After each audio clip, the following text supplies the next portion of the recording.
You're going to do the reading? The reading. Okay. Where did you? I had the UU in. This reading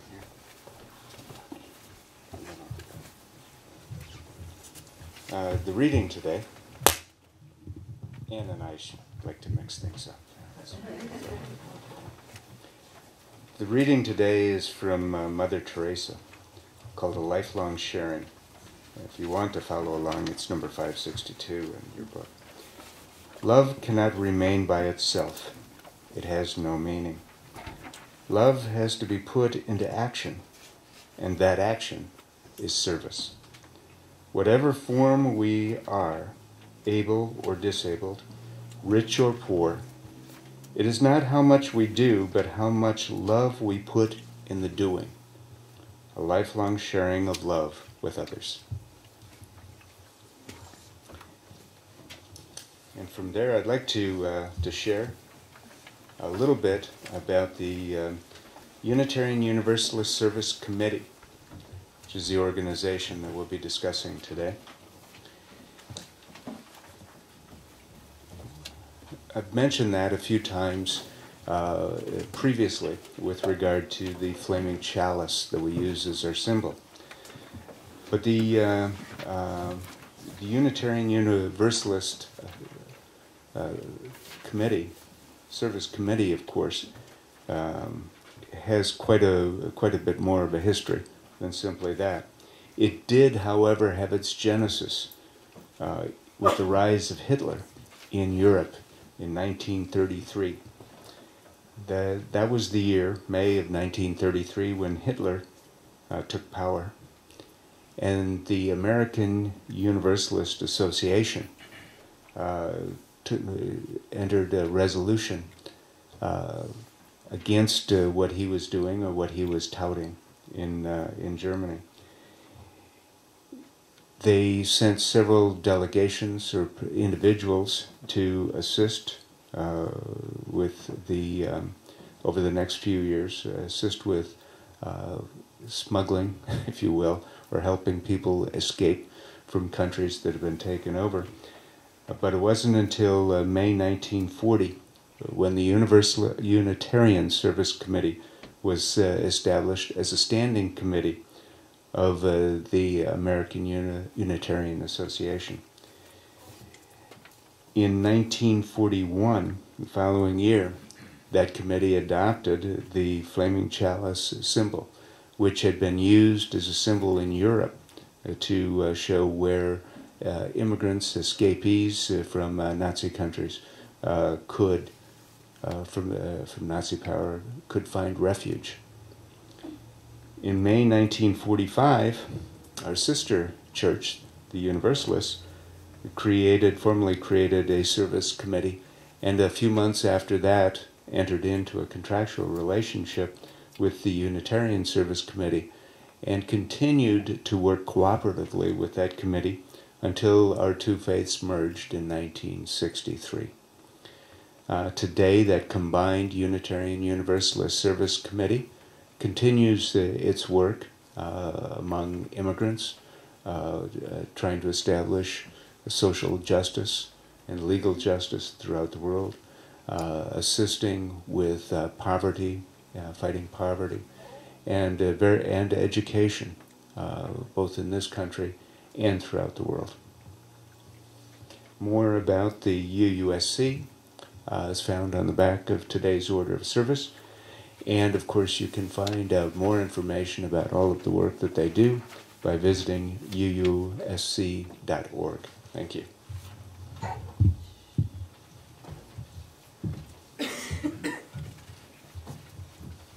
Please stand now as you're willing and able and join in the singing of hymn number 128, For All That Is Our Life.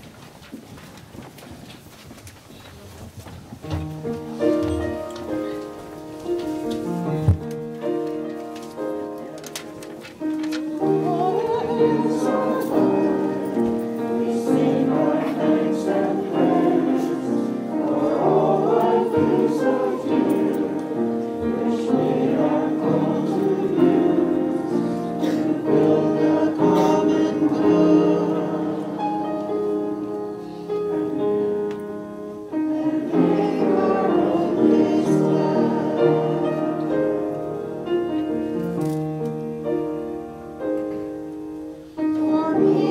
each other serve, for services we give, for work and its rewards, for hours of rest and love, we come with praise and thanks. For all that is our life.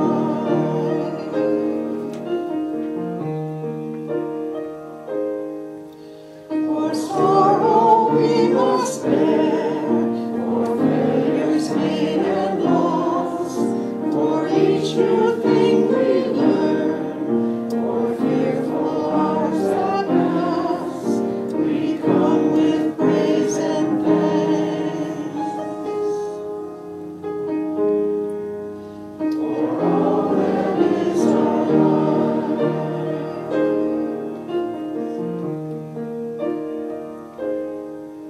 For all that is our life, we sing our praise and praise. For all life is a gift, which we are called to use, to build the common good. And make our own days glad.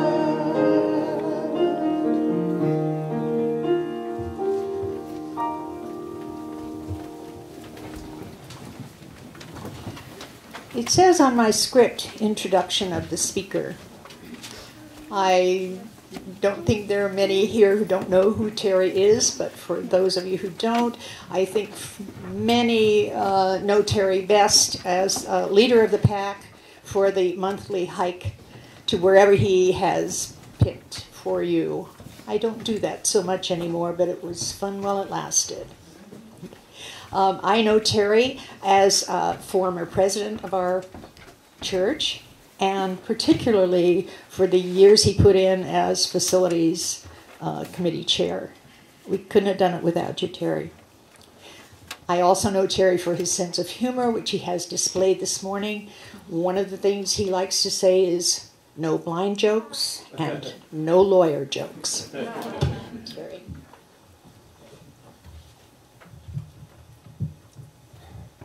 And no pirate jokes. And I want to thank everybody, of course, for helping today, including my granddaughter, Liana Chiara. I mentioned that she shares the name with our guest, who's going to be our technophobe today, and I hope that this all works out. We've been working on it, except for running out of batteries. And I'm sorry, as you know, I like to pace, so I'm going to feel a little bit confined, which actually might be good since, as you know, right now, every time I move my head, everything goes out of focus.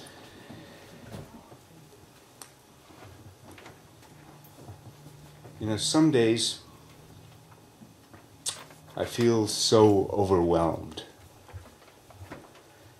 Like most of us, I've struggled through these last couple of years, a few years of the economy. I think a lot of us have gone deeply into debt, especially if we're in small business, trying to keep the doors open and keep from laying people off. Also to provide, in my case, providing services to clients who can't afford to pay me sometimes. I know that, in addition, I and those around me have suffered with emotional issues, as have many of you.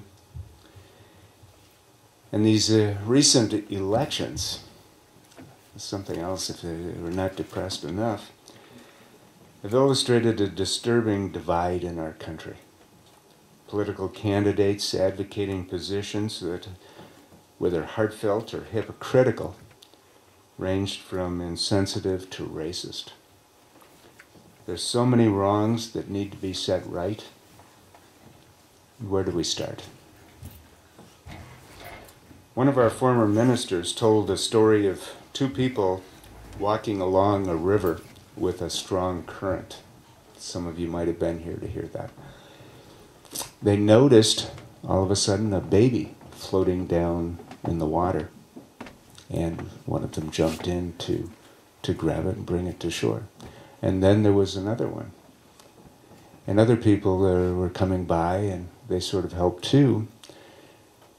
And they were pulling these babies out, but they just kept coming faster and faster. Then one of the people started running up the river, and his friend called and said, what are you doing? Where are you going? We need help here. He said, I'm running up the river. I'm going to find out where these babies are coming from and do something about it there. Of course, that was an illustration of the fact that we have to deal not only with the immediate problem, but try to find out what's causing it, do what we can there. But there are those yet, that doesn't mean we divide up, or I should say we divide, that we just all run up the river and leave the babies go by who are already in there. Because there's a lot of work to be done there, and is what our congregation is like, and that can kind of split people. Because there is so much work to be done. There's all of that work not only up the river, but in the river next door and in other lands. But there is the work right here.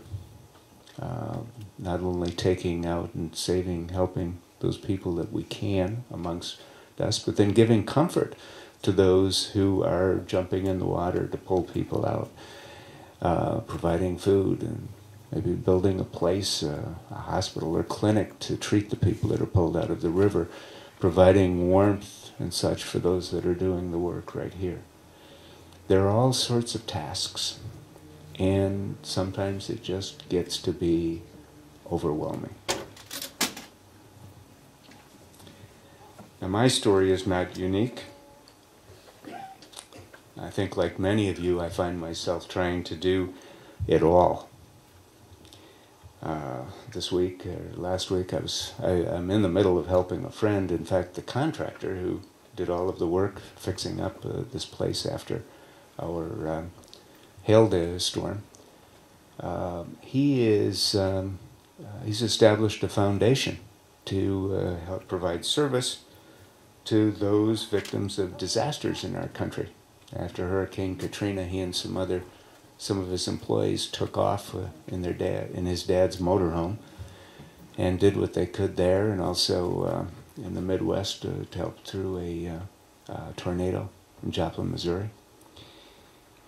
I also took Tuesday off from this work to help train 31 school administrators and advisors, many of them volunteers who took a vacation day to join us, and who have established or want to establish peer mediation programs in student bodies in 20 high schools scattered around the state.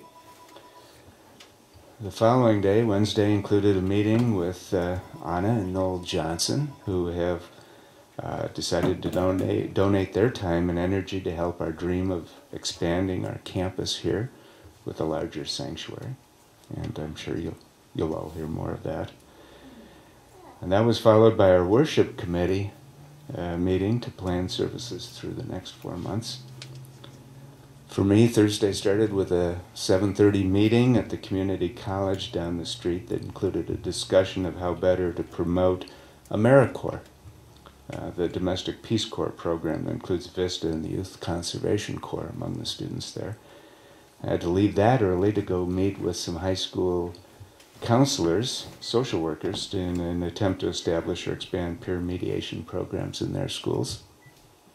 Lunch was another meeting, this time with lawyers from the West Side, where we had a presentation on territorial and early Arizona justices whose opinions often were corrupted by the politics of their appointments.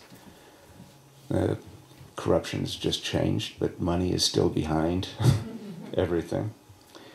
And then a dinner-time board meeting, but without the dinner, of the Conflict Resolution Organization that sponsored Tuesday's peer mediation conference and is working hard to promote mediation in a state where our legislators would prefer to resolve disputes by providing for more guns on college campuses and in our public buildings.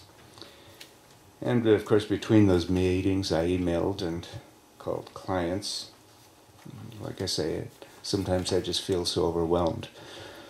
So sometimes it was difficult on yesterday morning, when I finally sat down at 5 o'clock to start writing this. And my story is not unique. I could have each of you stand up, like Donna's, for instance, and tell about not only the emotional, financial pressures in your lives.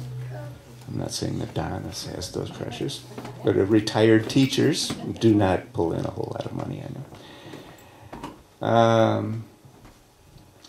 But also of your work here and elsewhere outside this congregation to right wrongs, to comfort others even less fortunate than you, to promote good change in our society.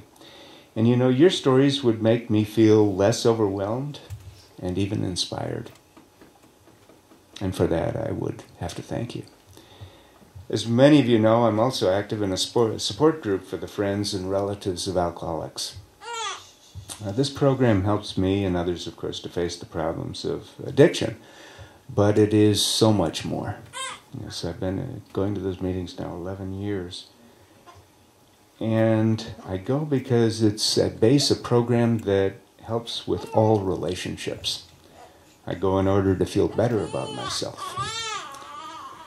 As sick as it may sound, hearing other people talk about their problems allows me to feel better about my own. And I think that that is something that we all hold in common. Objectively, others' problems may not be worse than mine, but I'm more comfortable with my life than I would be with the life of someone else. My problems are my problems. I've lived with them a long time, and like I say, they're comfortable. Other people have other problems. And they seem worse. They seem worse to me. In some groups, where I've been going a long time and I know the people, and they know that I have a sense of humor that sometimes has to be discounted, I feel comfortable enough to have jokingly thank them for being so much more screwed up than I. And by being so, to help me feel better about my life. What it really provides to me is perspective. And perspective can be wonderful, can't it? As a child, when I wouldn't eat the food put in front of me, my mother would lament the plight of starving children in China. Y'all remember that, right? The immediacy of that perspective was lost somewhat in the face of cold calf's liver and mushy canned peas. But the long-term effect on me was a reminder that there is always someone worse off than I. For that, I am grateful for my relatively prosperous position, and at the same time, eternally racked by guilt by my inability to help those who are less fortunate. So for that, I have to say thank you, Mom. Today, to get to the point of my story, we need to discuss one small way of helping those less fortunate souls. And we'll hear some of their stories today. Today's the kickoff of the Unitarian Universalist Service Committee's annual Guest at Your Table program. The UUSC uses the guest program to highlight a few of the thousands of people in this country and around the world involved in projects to help others, projects that our gifts help support. Outsourcing, if you will, to complete some of the work that otherwise would overwhelm us and that we can't reach ourselves because of the pressures in our own lives and the immensity of the issues that face this world. Figuratively, we invite these activists, represented by these boxes,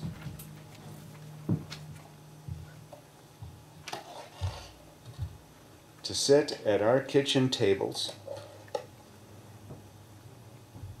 as we go through these next few weeks. Sit at the table, and these stories that we're going to look at are our guests. We'll see what we can do about seeing these. As I said, I had actually hoped to be able to stand in the back of the room so that we could turn out the lights down here, but I'm afraid that if I turn the lights down, although we'll try it, so that you can see better, I may not be able to read what's in front of me. See how this works out. So the next slide, please. Chauvin Jean-Baptiste. Chauvin established the Papaya peasant movement in 1973. There were 17 members initially. Today in Haiti, there are 60,000, over 60,000 people involved in that movement. This is a UUSC partner.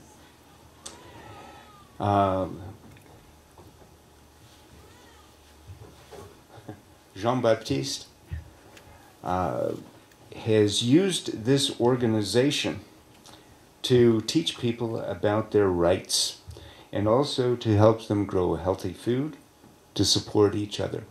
To do this, he relied upon an education program that had been promoted by a Brazilian activist, attorney, and educator, Paulo Freire, where people sit down together and teach each other from their experience in groups. And they need to do this because the educational systems in so many of our third world countries are either non-existent, or where they do exist are designed to promote the government objectives and not to assist the common people in their in creating better lives for themselves.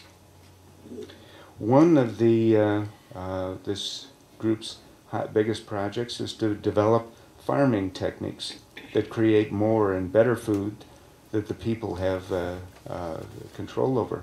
Projects that are important because these people in the Haitian countryside do not receive the assistance that the people in the Port-au-Prince and other urban areas receive from outside organizations. They've also been discriminated against for so long. We have a YouTube program, and we're going to show that, because I think sometimes the best way to hear someone's story is to actually hear them say it themselves.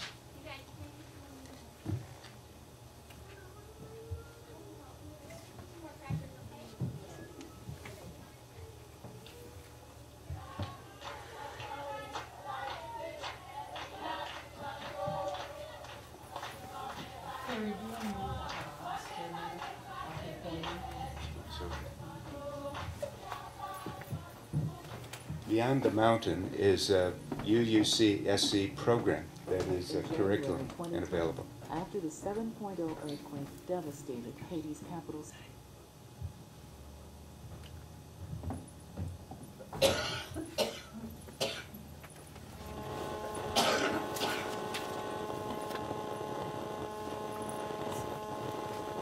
city, Port-au-Prince, hundreds of thousands, injured and homeless survivors, fled to the countryside in search of the food and water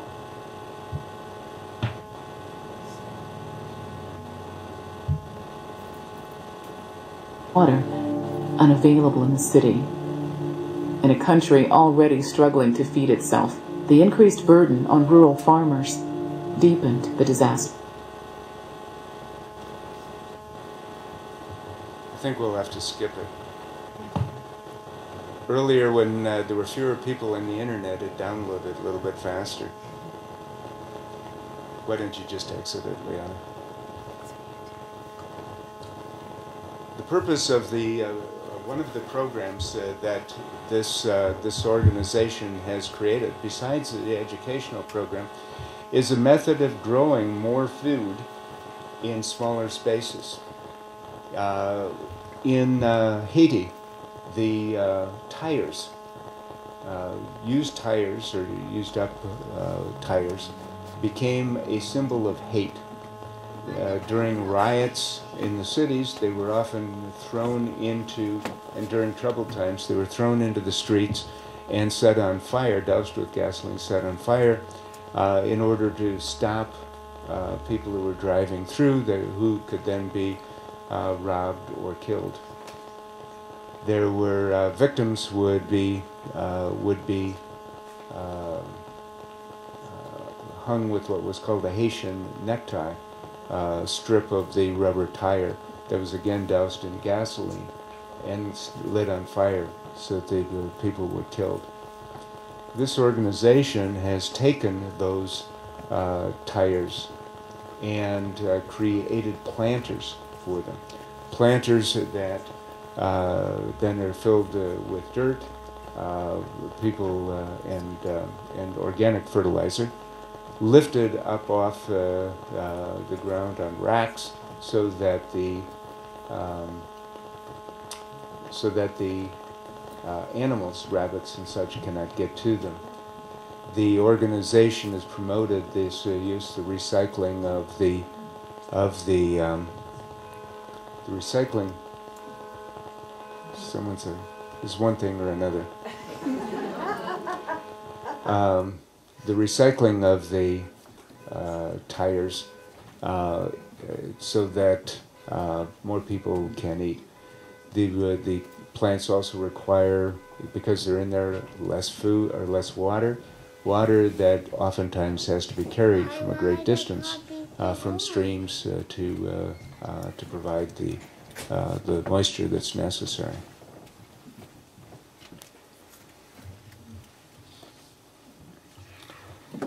Should say, in order to get this yourself, you can go to uusc.org, click on the table, Guess at Your Table tab, and go to the various guests. These programs are all described, including links to these YouTube messages. Next. The next slide, please. Next is Fakat Mamdouh, who is on the right, and Saru Yaramaran, and I'm probably mispronouncing both of these. Fakat worked at the top of the world restaurant in the World Trade Center. Saru is a graduate of UCLA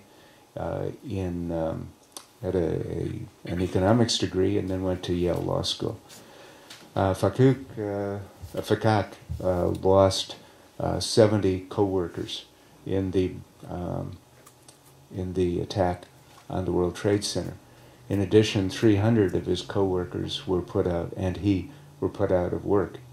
When the restaurant owner reopened at a different location, few of those 300 were provided jobs. It caused the two of these people to create an organization called the Restaurant Opportunity Centers United, or ROC United, a coalition that grew and now spreads through approximately 40 different cities across this country, aimed at educating people to the plights of restaurant workers. These restaurant workers oftentimes are paid as little as $2.13 per hour, even when they work in the kitchen and do not have access to tips. Many restaurants will hire undocumented workers, workers who do not receive minimum wage and of course cannot complain about it. Together, these people are working to change all of this. The workers that they originally set out to help were helped, and that so they were able to get their jobs back, go back to work. This couple has established a new program. Saru has written a book called Behind the Kitchen Door. It was promoted by a YouTube video. that talks about the problems and the economic struggles facing restaurant workers. They've also written a book that is available online called How to Dine Ethically, that talks about, lists various restaurants from across the country and recommends those that really make a commitment to their workers. The next slide, please.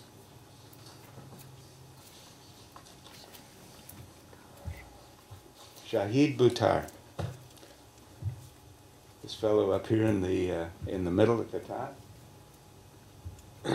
You wouldn't guess him to be another lawyer. But he is a civil rights lawyer, also a hip-hop artist. And he's into community organizing. That could be Barack Obama if he just let his hair grow out a little bit. He's the executive director of the Bill of Rights Defense Committee, which is another UUSC partner. The Shahid brings communities together to help them protect their rights. He is active in several organizations, including the American Constitution Society for Law and Policy and the Muslim Advocates. Shahid joined this organization specifically to help with addressing problems with racial profiling, something that we face in this community, racial and ethnic profiling. In this community, in fact, there was an article in yesterday morning's newspaper about a producer for a local Hispanic radio station who was stopped by a Glendale police officer, supposedly because the producer waited too long at a stop sign. This is an organization, again, dedicated to identifying this and spread out now over 30 cities in this country, specifically to address things like racial profiling and discrimination. Next, and I'll skip through these because we are running a little bit late.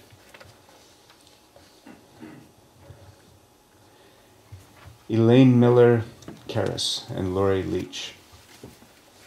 These two women established the Trauma Research Institute and have developed ways of dealing with how to heal trauma.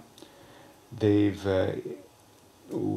do so by developing a protocol called the Trauma Resilience Model that they've established. They've used in Haiti, in Thailand, in other countries, and they've trained people in numerous other countries now to establish it. It consists of working in ways that do not require medicine, which often is unavailable to people in developing countries, and instead teaches them to do things such as tracking, which is bringing the person's attention to all of the different sensations of their body, followed by grounding to create a connection with the earth for a sense of safety, and then a skill that teaches resourcing and involves thinking about good things, visualizing, ways of dealing with the trauma of large disasters, such as the tidal wave that hit Thailand, the earthquake that hit Haiti. The UUSC is working with these women to carry this message around the world to other places, and also to use it with those victims of torture. Next slide. These are only a few of the partners that the UUSC has identified and works with throughout the year. These are the partners that are identified as the guests for your table for this year. And I would ask that all of you, I was going to ask that you come up and take these boxes, but after the service, please come up, take the boxes and the information, take them back to your homes, put them on your tables, put loose change in them, whatever you have. Some of us here, I know, are without jobs and have other struggles. But if you can all do what you can, some of us can do more and some less. Bring these back on the Sunday before Christmas, the 23rd of December. We'll collect them then. If you want to substitute a check at that time, make it out to UUSC so that you can claim the tax deduction for it. And but bring them back, and we'll combine them all and send them on in to the UUSC on behalf of this very giving congregation. Thank you. Terry, Yes. does the UUSC have a matching program this year? And how much do you have to give to get that? They do have a matching program. I don't have the information, but there's a congregation back east that typically will match gifts. I believe it might be $100 or more. It typically is $100. Some of us have put our funds together before, so that gets matched. There you go. Yeah. And so, yeah, that's a great idea. Thank you.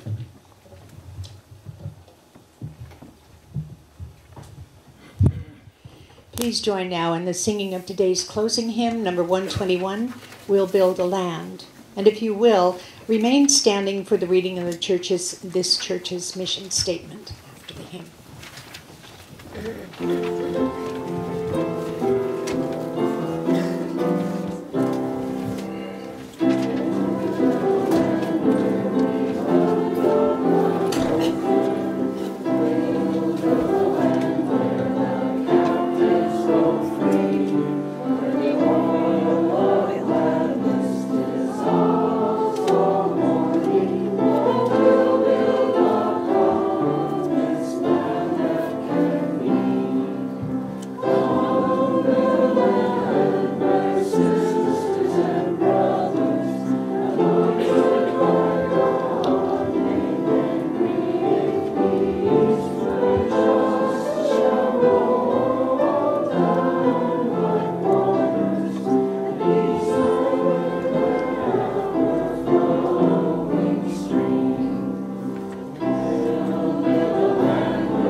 Mission statement.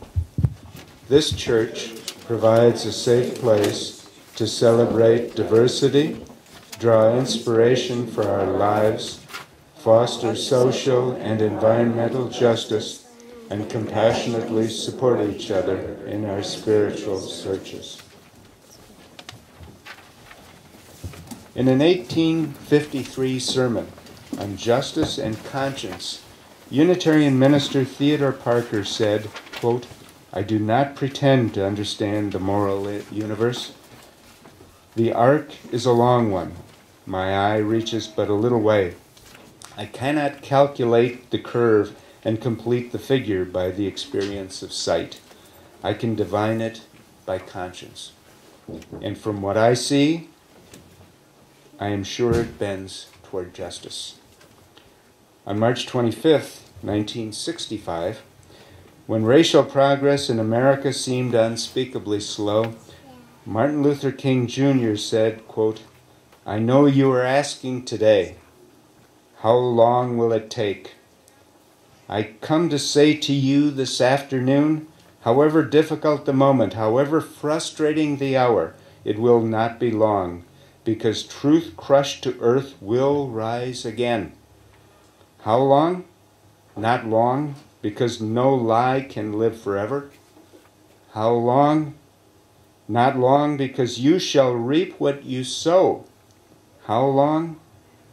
Not long, because the arc of the moral universe is long, but it bends toward justice." Barack Obama, speaking on the 40th anniversary of King's death, in a speech on April 4th, 2008, added, quote, "The arc of the moral universe is long, but it bends toward justice. But here's the thing. It does not bend on its own.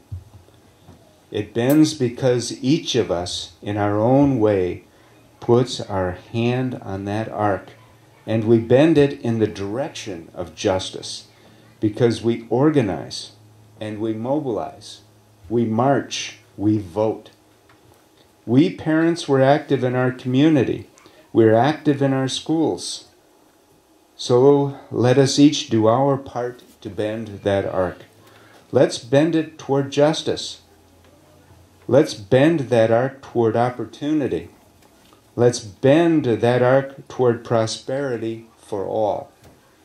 And if we can do that and march together as one nation and one people, then we won't just be keeping faith with Dr. King's dream, all that he lived and died for.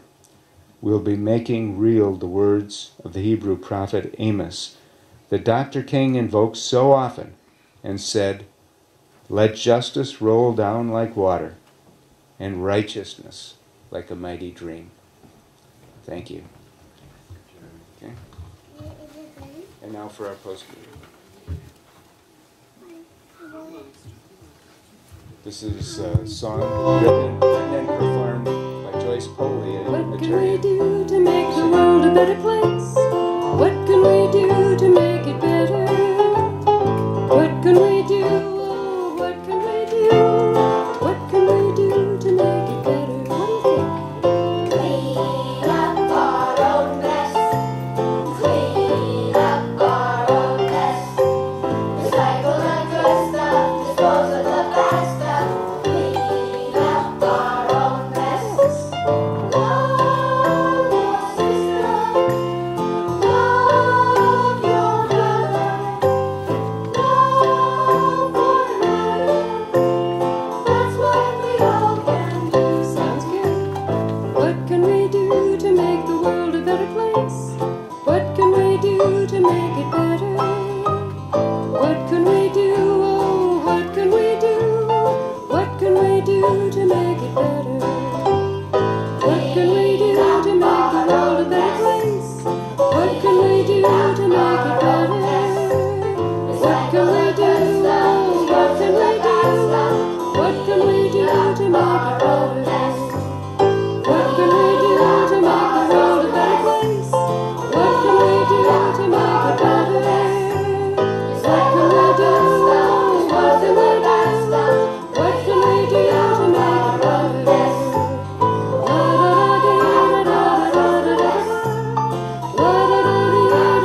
Be sure to come and go when you have food. There's plenty of food.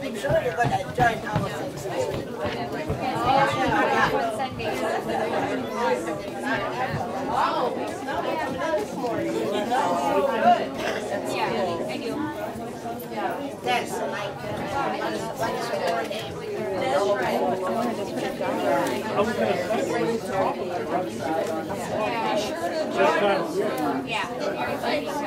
We're gonna stay. I will. I'm very anxious to be lucky. Be sure to join us for our meal.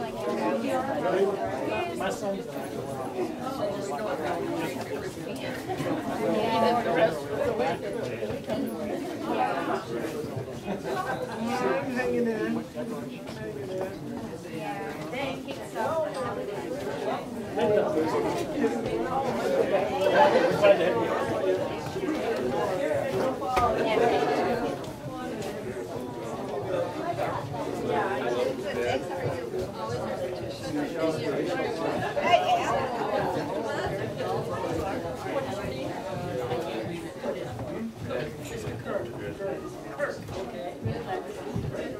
You're gonna go.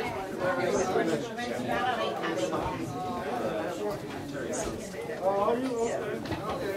Tell me your story about money. I've heard a lot of stories, man, but I'm not sure. Anybody need a bank? Actually, I attended the graduate university of Wisconsin. We were doing the same program. Grandkids. Yeah. Kids. I can't see there. Yeah. Soon they come as a package. We did. I didn't know this then. So I thought about it.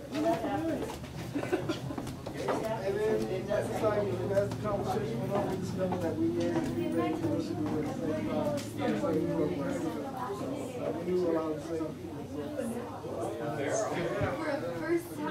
I might get this right this time. What I did was I was trying to catch up with it. I didn't check, but I did download 99. So you just visited students and you have No, well, Dan and I actually.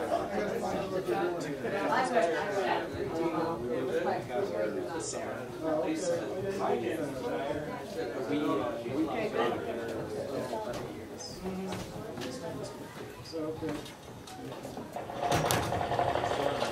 Good, how about you? I didn't even know you were back there until you said something. I was trying to get Thomas to go off and talk to Liana about the speaker. Yeah.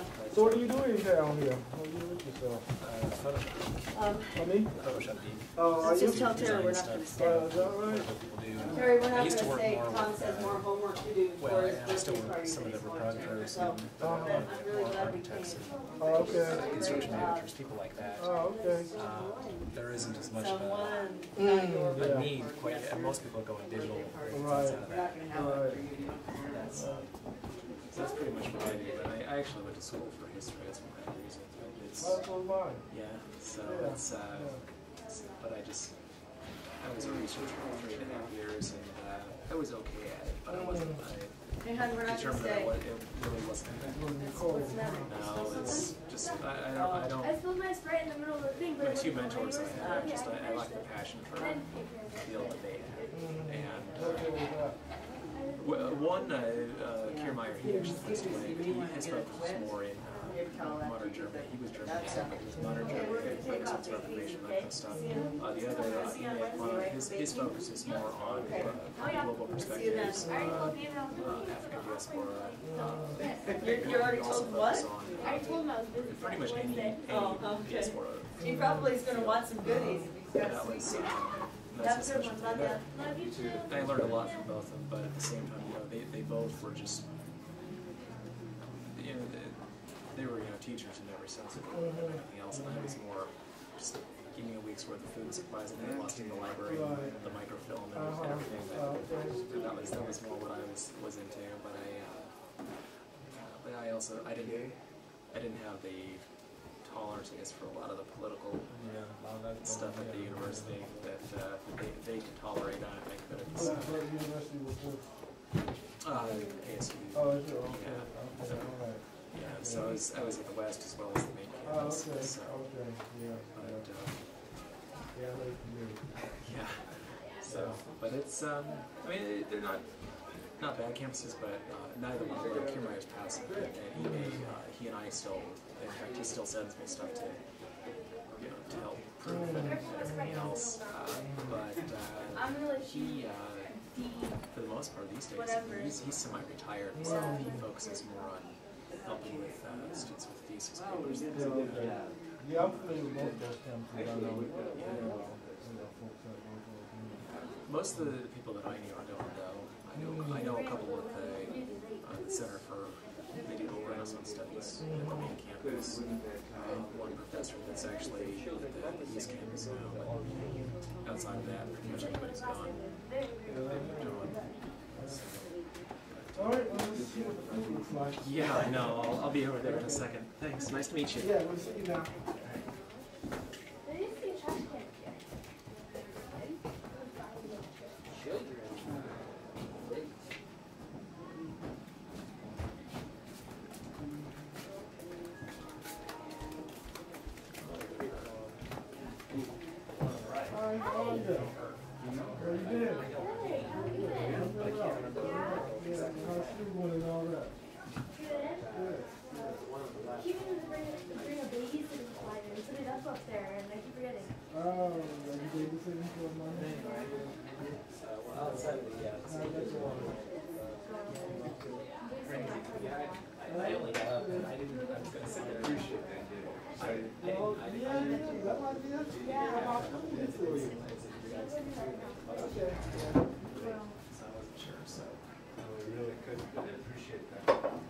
I wasn't quite sure what the controls were. I tapped my parent shoulder first, and I was like, it's there. And she didn't even know, but until I came up here, I was like, yeah.